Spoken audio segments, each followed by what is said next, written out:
प्रिय क्रांती मित्र हो, जय भीम, जय अशोक, जय संविधान, जय भारत. मित्रांनो, तमिळनाडू, पुदुचेरी, केरळ, आसाम आणि पश्चिम बंगाल या 5 राज्यांच्या विधानसभा निवडणुका पार पडल्या. निकाल जाहीर झाले. कोण निवडून आलं, कोण हारलं, सगळ्यांना माहिती आहे. आणि यवाना बहुतांश राज्याचे मुख्यमंत्री सुद्धा जाहीर झाले, मंत्रिमंडळही जाहीर झालेलं आहे. निवडणुका 5 राज्याच्या होत्या. निकाल 5 राज्यांचे लागले, परंतु सर्वाधिक चर्चा झाली ती तामिळनाडूच्या निकालाची. तामिळनाडूची चर्चा सर्वाधिक झाली. तामिळनाडू हे तसं पाहायला गेलं तर एक विज्ञानवादी राज्य. इथे कर्मकांडाला, थोतांडवादाला, धार्मिक विद्वेषाला थारा नाही.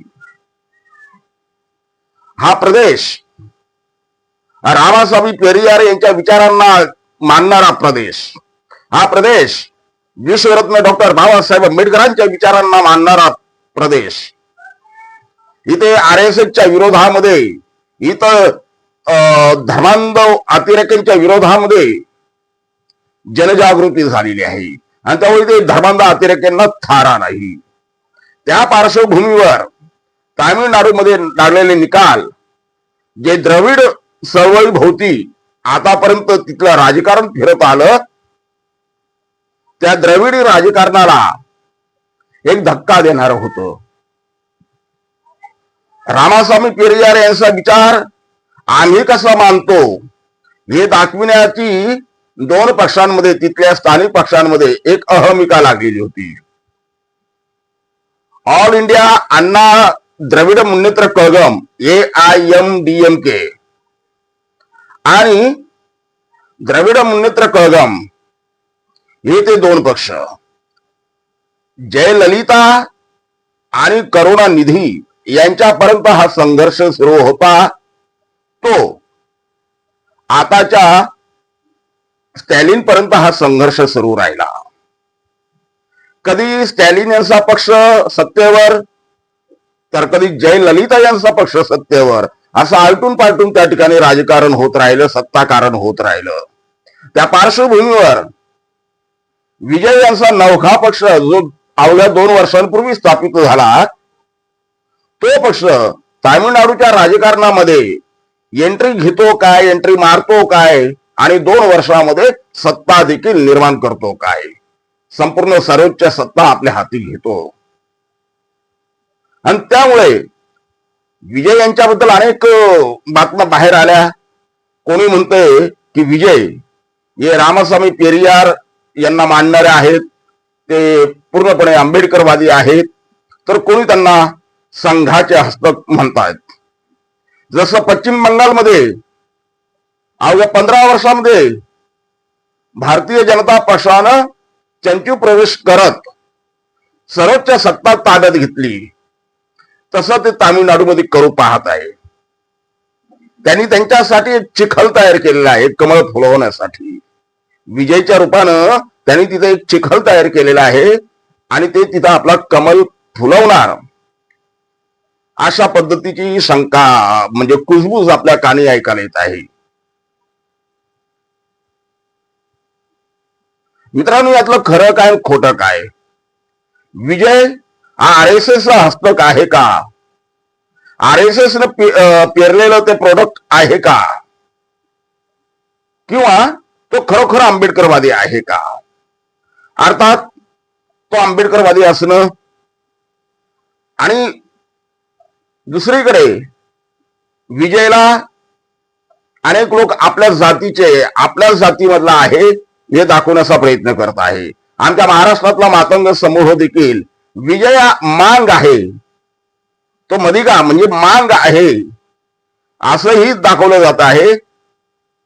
तर काही लोक म्हणतात त्याचा बाप ख्रिश्चन आहे, त्याची आई हिंदू आहे, मग तो मातंग कसा? अर्थात एखादा नेता यशस्वी झाला, एखादी व्यक्तिरेखा यशस्वी झाली की त्याच्या मागे अशा पद्धतीचं काही ना काही म्हणजे दंतकथा रचल्या जातात. असो, परंतु विजय हा आंबेडकरवादी आहे का? मित्रांनो, विजय यानं जे आपलं निवडणूक कॅम्पेन चालवलं, निवडणुकाच्या ज्या प्रचार सभा त्याने घेतल्या किंवा त्याचा जो पक्ष तमिळ व्यतिरिक्त कळम हा जो जन्माला आला त्या वेळेपासून त्याची जी वाटचाल आहे गेल्या 2 वर्षातली, ती जर आपण पाहिली तर तो आंबेडकरवादी आहे असं म्हणायला वाव आहे. कारण तो प्रत्येक त्याच्या भाषणांमध्ये प्रत्येक ठिकाणी, तो सार्वजनिक ठिकाणी तो विश्वरत्न डॉक्टर बाबासाहेब आंबेडकरांच्या विचारांचा लोकांना दाखला देतो. आताच्या ही निवडणूक कॅम्पेन मध्ये त्याने संपूर्णपणे बाबासाहेबांचं नाव घेऊन त्याने प्रचार केला. अगदी डोक्यावरती त्याने बाबासाहेबांचे फोटो घेतले, हृदयाला त्याने म्हणजे छातीला त्याने बाबासाहेबांना कवटाळलं. बाबासाहेबांचे फोटो तसे व्हायरल झालेले आहे. तो बाबासाहेबांना आरपार मानतो असं त्याला ओळखणारे लोक सांगतात. तर दुसरीकडे त्या बाबासाहेबांचे नातू ऍडव्होकेट प्रकाशजी आंबेडकर, ज्या वेळेला हा तो राजेंद्र आर्लेकर तिथला राज्यपाल आहे, त्याने विजयला 2 वेळा विजय आमदारांच्या यादी घेऊन गेलेला असताना देखील त्याला तिथून त्याने रिकाम्या हाताने पाठवलं. म्हणजे राज्यपाल त्याच्या मुख्यमंत्री पदाच्या आड येतो की काय असं एक वातावरण तयार झालेलं असताना त्यावेळेला बाबासाहेबांचे नातू प्रकाशजी आंबेडकर यांनी विजयच्या बाजूनं जाहीरपणे आपलं समर्थन नोंदवलं होतं. अर्थात जर विजय आंबेडकरवादी नसता तर बाबासाहेबांनी त्याच्या मागे आपलं समर्थन उभं केलं असतं का? तो आंबेडकरवादी आहे म्हणून प्रकाशजी आंबेडकर त्याच्या मागे ठामपणे उभे राहिले, असा एक मतप्रवाह आहे. मित्रांनो, राहिला प्रश्न प्रकाशजी आंबेडकरांचा, तर ते आंबेडकर घराण्यातले असल्यामुळे ज्याच्यावरती कुठं अन्याय अत्याचार दिसतो, मग तो कोणत्याही समाजातला असो, कोणत्याही विचारधारेतला असो, ज्याच्या कोणावरती अन्याय अत्याचार होतो तिथं आंबेडकर उभे राहतात. ते जात पाहत नाही, त्याचा पंथ पाहत नाही, त्याची विचारधारा पाहत नाही, फक्त त्याच्यावर होणारा अन्याय अत्याचार ते पाहतात. आणि हा अन्याय अत्याचार त्याच्यावरती होऊ नये म्हणून आंबेडकर घराणं, आंबेडकरी विचारधारा नेहमी उभी राहते. त्यातून प्रकाशजी आंबेडकरांनी सुद्धा थलपती विजयला पाठिंबा दिलेला आहे, हे आपण पहिलं लक्षात घेतलं पाहिजे.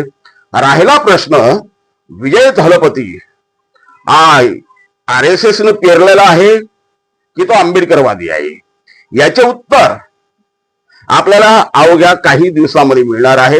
विजय तामिळनाडूचे मुख्यमंत्री बनलेले आहे, ते राज्यकारभार कसा करतात त्यातून आता आपल्याला ते आंबेडकरवादी आहेत की नाही, ते हिंदुत्ववादी आहेत की काय, या सगळ्या प्रश्नांची उत्तर आपल्याला मिळून जाईल. तोपर्यंत आपण थांबूया.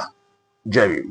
प्रिय क्रांती मित्र हो, भीम पॅंथर या आपल्या हक्काच्या यूट्यूब चॅनलला कृपया सबस्क्राईब करून आम्हाला विषमतावादी शक्तींच्या विरोधात लढण्यासाठी बळ द्या, शक्ती द्या, ऊर्जा द्या. कमेंट करा, लाईक करा, शेअर करा.